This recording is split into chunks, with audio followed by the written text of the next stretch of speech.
Welcome back to my YouTube channel. आप सभी की विमान पर ही बीपीएससी ट्रायल 4.0 की क्लासेस के लिए स्टार्ट करने, क्योंकि बहुत ज़्यादा बच्चे मैसेज कर रहे थे, तो उसके ही रिगार्डिंग मैं क्लासेस स्टार्ट करने वाली हूँ। सबसे पहला क्या है कि हम एक बार डिस्कस कर लेते हैं कि जो अपकमिंग वैकेंसी आ रही है, यानी कि बीपीएससी ट्रायल 4 की जो सितंबर और अक्टूबर के मंथ में आ रही है, तो उसमें हम हर पॉइंट्स को सबसे पहला जो है कि सिलेबस डिस्कस करेंगे, रजिस्ट्रेशन कब होगा, साथ ही साथ नोटिफिकेशन कब आएगा, एग्ज़ाम कब होगा और कौन कौन किस किस चीज़ में अप्लाई कर सकते हैं। जो अपकमिंग सीटेक जिसने पास किया है उनके लिए क्या क्राइटेरिया होता है पासिंग मार्क्स का, उस पर डिस्कस करेंगे। तो हर एक पॉइंट्स डिस्कस करेंगे, फिर देन लास्ट में आपको बताऊंगी कि क्लासेस किसकी होने वाली है और आपको ये क्लासेस कहाँ पे मिलेगी, ऑनलाइन मिलेगी या ऑफलाइन मिलेगी, नोट्स मिलेंगे नहीं मिलेंगे, ये सारा डिस्कस करेंगे।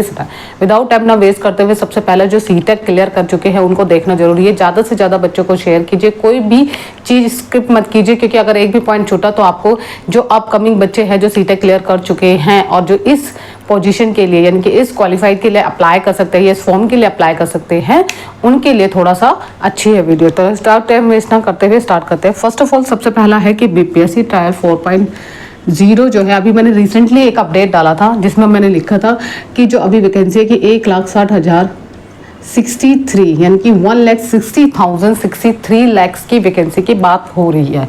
अब ये तो डिपेंड करता है कि जब तक आपका नोटिफिकेशन नहीं आएगा हम इसके बारे में रिवील नहीं कर सकते। तो मोस्ट इंपॉर्टेंट पॉइंट है कि आपका जब तक नोटिफिकेशन नहीं आता इसके बारे में हम डिस्कस करेंगे। जैसे ही नोटिफिकेशन आएगा फिर आपको पता चल जाएगा कितनी वैकेंसी, काफ़ी हद तक जो हमारे अलग अलग जो होते हैं, एक शिक्षक लेवल होता है PRT 1 PRT 2 यानी 1st to 5th 6 to 8 फिर 9 to 12th और 11 to 12th, और उनके लिए क्या क्या क्राइटेरिया है। ठीक है, ये पॉइंट्स का ध्यान रखते हैं। स्टार्ट करते हैं। सबसे पहला है कि जो अब नोटिफिकेशन आने की बात हो रही है जो बहुत ज़्यादा इंपॉर्टेंट है, मतलब वायरल हो रखा है हर यूट्यूब चैनल पे, तो मोस्ट इंपॉर्टेंट है सितंबर या अक्टूबर मंथ में जो नोटिफिकेशन आने की पूरी संभावना है।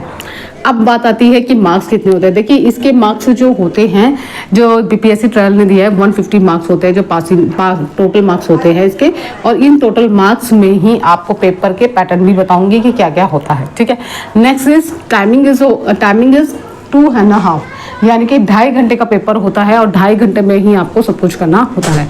This is a mode of offline, this is a mode of offline, यानी कि यह ऑनलाइन एग्जाम नहीं होता, ये मोड ऑफ यानी कि ऑफलाइन एग्जाम होता है। और इसकी नेगेटिव मार्किंग इसमें नहीं होती, यानी कि इसमें नेगेटिव मार्किंग होती है। ये आपके लिए पास कहीं ना कहीं प्लस पॉइंट होता है। जो बच्चे सीटें क्लियर कर रहे हैं उनके लिए भी, और जो कर चुके हैं पहले से ही, जो भी अभी अब ट्रायल 1 2 3 दे चुके हैं, उनको ऑलमोस्ट पता चल गया है कि पेपर में नेगेटिव मार्किंग नहीं होती। तो इसके बारे में हमने डिस्कस किया।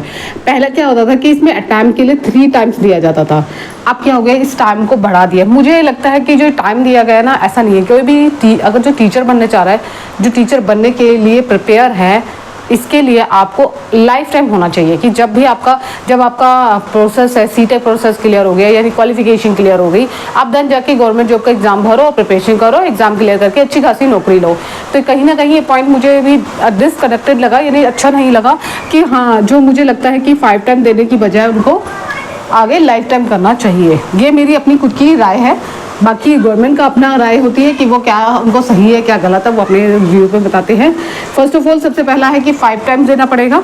ठीक है, आपको 5 टाइम अटैम्प्ट करना पड़ेगा। सपोज फॉर एग्जाम्पल अगर आपने पेपर 1 ट्रायल 1 और 2 दिया है तो 3 4 5 यानी कि 1 2 3 4 5 ये 5 अटैम्प्ट अगर दिए, इसके बाद आपको अटैम्प्ट की, अगर आपने रेगुलर दे रहे हो 5 अटैम्प्ट में भी क्लियर नहीं हो रहा, उसके बाद आपको चांस नहीं दे जाएगा। तो अपने एग्जाम जब भी भरे उसमें आपके पास कॉन्फिडेंस होना चाहिए कि जो भी मैं ले रहा हूँ, मैं अपने आप को चैलेंज करो कि दोबारा मुझे ये एग्जाम देना पड़े, मैं क्वालिफाइड कर दूँ इस गवर्नमेंट एग्जाम को। तो ये सोच के अपना एग्जाम देना, यहाँ पे एक अपना टिप्स दे रही हूँ। ठीक है, अब यहाँ पे बात आती है, ये हमने डिस्कस कर लिया कि यहाँ पे क्या होता है टाइम वगैरह। अब नेक्स्ट पॉइंट जो मोस्ट इंपॉर्टेंट है, कहीं ना कहीं फॉर्म फिल करते समय बच्चों को नहीं पता होता कि कौन कौन इसमें अप्लाई कर सकता है।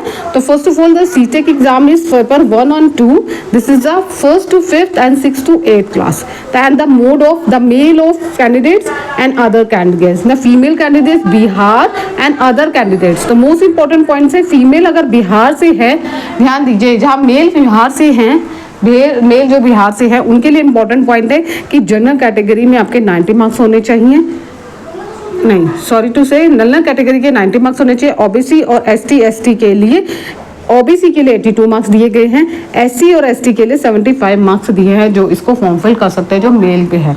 डिपेंड करता है, अगर मेल में ही अदर स्टेट से है तो हमेशा 90 मार्क्स चाहिए आपको। देखिए याद, ये पॉइंट बहुत इंपॉर्टेंट है, कहीं ना कहीं बच्चे इसमें गलती करेंगे। देखिए बिहार की अगर जनरल कैटेगरी में है तो 90 मार्क्स चाहिए, ओबीसी में है 82, एससी एसटी में है बिहार साइड से है तो 75 मार्क्स, मतलब बहुत ही कम मार्क्स होते हैं, इतने तो आपके मिनिमम आ ही जाते हैं। फीमेल कैंडिडेट में भी सेम यही रूल है, लेकिन यहाँ पे अगर हम बिहार से हैं तो 82, ओबीसी से 82, एससी एसटी से है 75 मार्क्स चाहिए, जबकि अदर स्टेट से अगर कोई फॉर्म फिल करता है तो 90 मार्क्स होने चाहिए। 90 मार्क्स से ना एक कम, एक ज़्यादा हो सकता है, एक कम नहीं हो सकता। ठीक है, ये इंपॉर्टेंट पॉइंट्स आपको मैंने डिस्कस कर लिया, दोबारा डिस्कस कर लीजिए।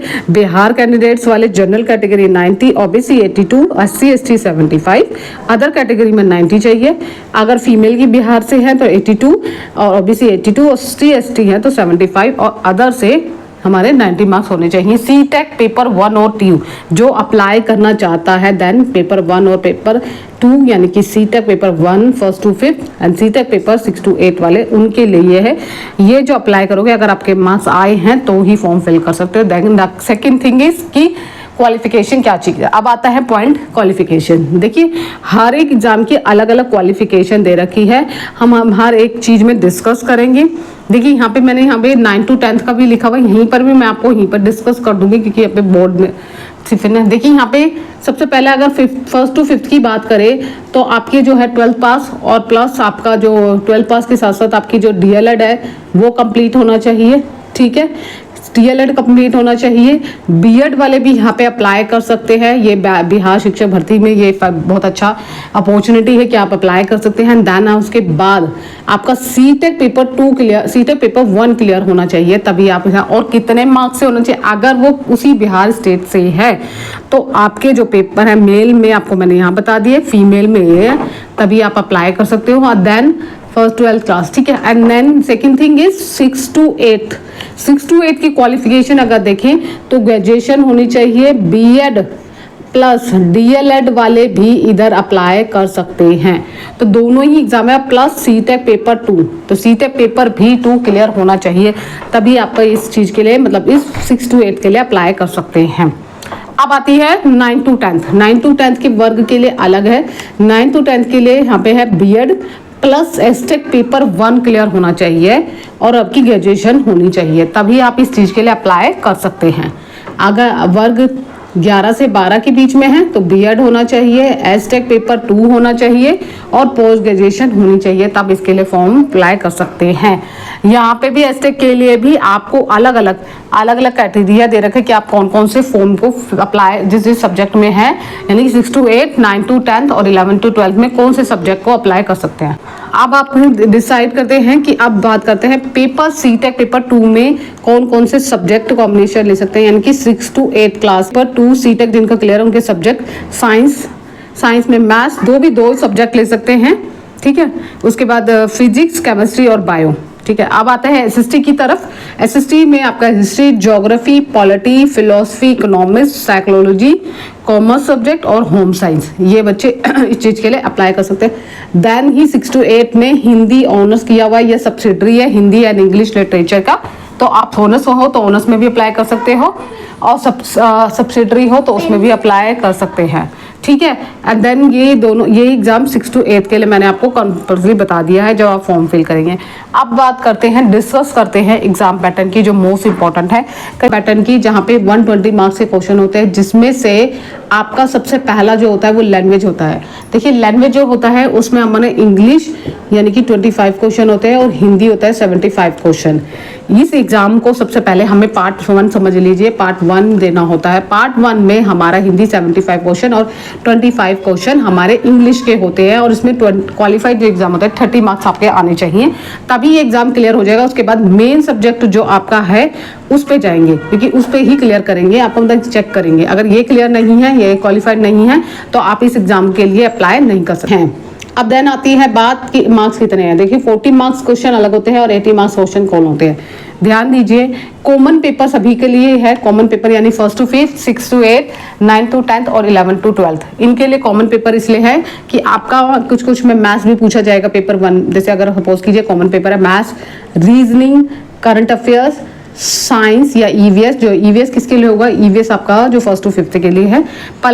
Next is Indian national movement, यानी कि आपका भारतीय राष्ट्रीय आंदोलन से पूछा जाएगा, जिसमें INM, GK और GS। तो ये पोर्शन आपका फर्स्ट पोर्शन है जिसको आपको क्लियर करना है। सेकंड थिंग इज आता है मेन सब्जेक्ट। मेन सब्जेक्ट आपका जो जिसमें ग्रेजुएशन की हुई है, जैसे 6 to 8, 9 to 10, 11 to 12 के लिए अलग है। अब हम जाते हैं वैसे Hindi, English, math, science, other subject होते हैं उनके लिए ये अप्लाई करने के लिए वो मेन सब्जेक्ट में आपके क्वेश्चन पूछे जाते हैं। अब बात आती है कि हम पढ़े कैसे। देखिए यहाँ पे अगर मैं थोड़ा सा आपको बताना चाहूँ, इंग्लिश की तरफ लेके जाओ या हिंदी की तरफ लेके जाओ, इसमें कुछ टॉपिक ऐसे हैं जो आपसे पूछे जाते हैं। एक तो गद्यांश पूछा जाता है यानी कि पैसेज, इस टॉपिक के बारे में डिस्कस कर रही हूँ। एक व्याकरण पूछी जाती है, जो मैंने प्रीवियस पेपर देखे उसके बाद उसके बिहाफ पर ही मैं बता रही हूँ, व्याकरण पूछी जाती है। देन उसके बाद आपका जो टॉपिक है व्याकरण के बाद आपका साहित्य पूछा जाता है, ठीक है, 75 मार्क्स में। साहित्य के बाद आता है शब्दों का अनुवादन। तो यहाँ पे शब्दों का अनुवादन भी पूछा गया। अनुवादन का मतलब है कि हिंदी में, इंग्लिश में देंगे आपको हिंदी में ट्रांसलेट करके बताना है। अनुवादन मतलब अनुवाद करना है, ठीक है। इसके अलावा मैंने देखा है कि ये सारे टॉपिक्स आपके जो हिंदी और इंग्लिश में पूछे जाएंगे, पैसेज, ग्रामर, लिटरेचर, थोड़ा बहुत लिटरेचर और फिर थोड़ा बहुत आपकी जो शब्दों का है यानी कि ट्रांसलेटर, ये हिंदी में पूछे गए थे। इंग्लिश में भी पूछे गए थे, कुछ पूछे गए थे, इंग्लिश में नहीं पूछे गए थे, मतलब हिंदी में ही पूछे गए थे मेन। तो यहाँ पे आपको लैंग्वेज की बता दी। अब आता है आपका मेन सब्जेक्ट हिंदी में जो मोस्ट इंपॉर्टेंट है। देखिए ये मैंने आपको डिस्कस कर लिया कि पढ़ना क्या है। देखिए सबसे पहला जो है हम मैथ्स की बात करते हैं। मैथ्स की बात के लिए अगर हम डिस्कस करते हैं 6 to 8 क्लास की NCERT और SCERT, क्योंकि अदर स्टेट भी है तो दोनों पढ़नी है। 6 to 8 तक के लिए आपका जो लेवल होगा वो 6 to 10 तक के लेवल का पढ़ना है। रीजनिंग में कोई भी आपको बुक्स मिल जाएगी मार्केट में जो आपकी जो स्पेशली बिहार शिक्षक भर्ती के लिए होती है, तो उसमें जो टॉपिक पूछे जाते हैं वो आप ले लीजिए, ठीक है, जरूरी नहीं है। करंट अफेयर्स के लिए पहले क्या पूछा जाता था, 2 या 3 महीने के पूछा जाता था, लेकिन अब ज्यादा के भी पूछे जा रहे हैं जो पिछले प्रीवियस के पेपर को देखा, यानी कि 6 to 8 मंथ के आपसे पूछे जा रहे हैं। तो आपको इसको रिवाइज करना है। अगर सपोज करो तो अगर हम जुलाई से देखें तो हमारा सितंबर है, उससे पहले के यानी कि फरवरी से, मार्च से लगा लीजिए, मार्च, अप्रैल, मई, जून, जुलाई, अगस्त, सितंबर और अक्टूबर। तो जिससे अक्टूबर, दिसंबर तक, यानी आप साल तक का तो कर ही लीजिए। अगर साल नहीं तो 6 मंथ का तो करंट अफेयर्स आप खुद कर लीजिए। साइंस आएगी, साइंस आपकी NCERT से पूछी जाएगी। 100 NCERT और SCERT को पढ़ना है। नेशनल ये भी आपकी NCERT और SCERT क्यों बोल रही बार बार में, आपको ये भी कंफ्यूजन कर रहा है कहीं, क्योंकि अदर स्टेट में भरते हैं तो वहाँ के जो बोर्ड होता है उनके अकॉर्डिंग हमें ये बुक्स होती है। कुछ सिमिलरिटी होती है NCERT और, लेकिन कुछ बहुत सारा चेंजेस भी होते हैं, क्योंकि बिहार के हैं तो बिहार के क्वेश्चन भी यहाँ पे पूछे जा सकते हैं। तो जीके में यहाँ पे एक नोट कर लीजिए, बिहार जीके भी पूछी जा सकती है, तो यहाँ पे पूछते हैं, ठीक है। जीके और जीकेएस में बिहार जीके भी पूछ सकते हैं। इसका लेवल अगर हम करें, देखिए आप डिसाइड करते हैं। अगर हम 1st to 5th की बात करें तो 6 to 8 यानी कि 6 to 8 तक का, यानी 1st, 2nd, 3rd, 4th grade जो होता है, 1st क्लास, 2nd क्लास जो होते हैं उनके लेवल के अकॉर्डिंग 8 तक का लेवल पढ़ लीजिए। अगर 6 to 8 का है तो आपको 6, 7, 8, 9, 10 तक का लेवल पढ़ना है, जो भी NCERT और SCERT। अगर हम 9th और 10th की बात करें तो 9, 10, 11, 12 का लेवल पढ़ना है। अगर हम 12th, 11 और 12th की बात करें तो हमारा जो लेवल है तो 11, 12 प्लस थोड़ा सा ग्रेजुएशन जो आपने पढ़ा हुआ है, यानी कि मेन बेसिकली क्या है कि NCERT ही इन्होंने टारगेट बनाया। कुछ क्वेश्चन ऐसे हैं जो डिफरेंट पूछे जाते हैं, उस पर भी हम डिस्कस करेंगे अलग से, जो पूछे जाते हैं जो आपके लेवल मैंने देखा है। कुछ क्वेश्चन जो है NCERT से नहीं, SCERT से ही पूछे थे, लेकिन बहुत डीपली पूछे जा रहे हैं, तो हम उस पर कहीं ना कहीं ध्यान नहीं देते, तो उसके लिए हम कुछ ना कुछ करेंगे, डिस्कस करेंगे। अब आता है कि आपने ये चीज़ हमने डिस्कस कर ली सारा।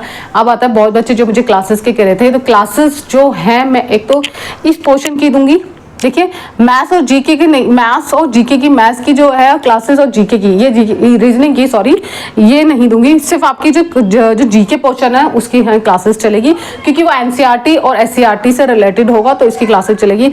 अगर मुझे ज़्यादा से ज़्यादा बच्चे कमेंट्स करेंगे तो मैं रीजनिंग और मैथ्स की क्लासेस जरूर लाऊंगी, लेकिन डिपेंड करता है कि कितने बच्चे कमेंट्स करते हैं, कितने बच्चे इस चीज़ को कहते हैं। एंड थिंग इज, जिसका मेन सब्जेक्ट हिंदी है उसकी क्लासेस लगेगी। यहाँ पे 2 क्लासेस की बात हो रही है, एक तो जीके, जीएस और जीके पोर्शन जितना भी है हमारा, प्लस हमारे दूसरी class is Hindi, main Hindi जिनका सब्जेक्ट है उनकी क्लासेस लगेगी, क्योंकि इसमें मैंने एनालाइज करा है कि क्या क्या पूछा गया है। देखिए यहाँ पे आपसे पूछा जाएगा पूरी व्याकरण। सेकंड थिंग इज जो आपका हिंदी साहित्य के इतिहास में आदिकाल, भक्तिकाल, रीतिकाल, उसमें से पूछा गया है। थर्ड इज भारतीय काव्य शास्त्र, जिसमें आपके इसके अलावा भारतीय बोलियां, उपबोलियां पूछी गई हैं। एंड देन इस रस पूछे गए हैं, अलंकार पूछे गए हैं, काव्य गुण पूछे गए हैं, काव्य दोष पूछे जाते हैं, क्योंकि काव्य शास्त्र में काफी हद तक काफी अच्छा है। और मैंने प्रीवियस के पेपर एनालाइज करके ही आपको बता दी कि हिंदी की क्लासेस स्टार्ट होगी। ये क्लासेस मैं आपको बता दिया है, अगर आप टेलीग्राम चैनल से जुड़ सकते हैं तो वहाँ पे मैंने डिटेल में बता दिया है कि इसके जो डे होगा आपका ट्यूसडे, थर्सडे और सैटरडे, ये 3 दिन होगा। इन 3 दिन में मैं आपको एक दिन पहले ही बता दूंगी कि आपकी आज कौन सी क्लास होगी। उस क्लास को मिस मत करना, क्योंकि यूट्यूब पे फ्री क्लासेस है। और जो नोट्स सबसे पहले जो है इसी बोर्ड पे, यानी कि आपकी बोर्ड पे क्लास होगी और हैंड रिटन में मेरे खुद के नोट्स के हिसाब से मिलेंगे। अब जो नोट्स की बात आती है, कहीं ना कहीं बच्चों को लगता है कि हमने जो मैम ने कराया है वो हमें मिल जाए। देखिए इसके लिए मैं पूरी मेहनत करूंगी, तो मुझे कहीं ना कहीं आप एक बेनिफिट होता है कि एक टीचर अगर आपको पढ़ाता है तो कहीं ना कहीं नोट्स जो होते हैं, अगर आपको सुटेबल है, आपको लगता है कि हाँ इस एग्जाम क्लियर हो जाएगा, तो उसके मिनिमम प्राइस होगा, ज़्यादा प्राइस नहीं होगा, बहुत ही मिनिमम प्राइस होगा। तो आप ये नोट्स भी ले सकते हैं, साथ के साथ क्लासेस भी ज्वाइन कर सकते हैं, फ्री ऑफ कॉस्ट होगी, इसमें मैं कोई कॉस्ट नहीं ले रही हूँ। एंड देन आपके जो नोट्स होंगे इसमें मिनिमम प्राइस के नोट्स होंगे, जिसमें एनसीईआरटी और एससीईआरटी दोनों को मिलाकर आपके अलग अलग नोट्स होंगे, दोनों मिक्स नहीं होंगे, क्योंकि कहीं ना कहीं बच्चे उससे अलग है। एनसीईआरटी के अलग नोट्स होंगे, एससीईआरटी के अलग होंगे, प्लस आपके हिंदी के नोट्स भी होंगे।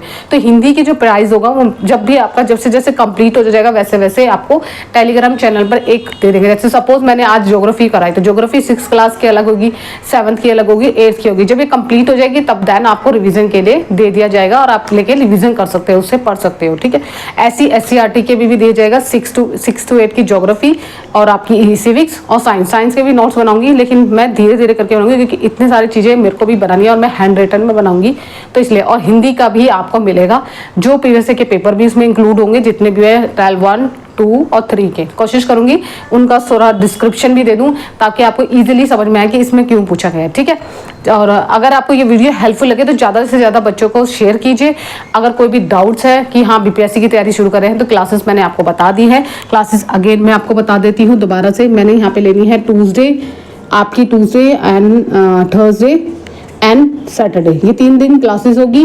और संडे इज आपको डाउट सेक्शन है तो आप टेलीग्राम चैनल में वहाँ पे एक ग्रुप बना दूंगी, वो ग्रुप ज्वाइन कर लेना। जो भी डाउट होंगे आप मुझे कमेंट्स बॉक्स में कमेंट, मैं डाउट क्लियर करने की आपकी कोशिश करूंगी, ठीक है। और जो नोट्स की मैंने आपको बता दिया, क्लासेस बता दी, इसके अलावा भी कोई अगर आपको लगता है क्वेरी है कुछ भी वट एवर, वो आप मुझे बता सकते हैं। Thank you so much, have a nice day.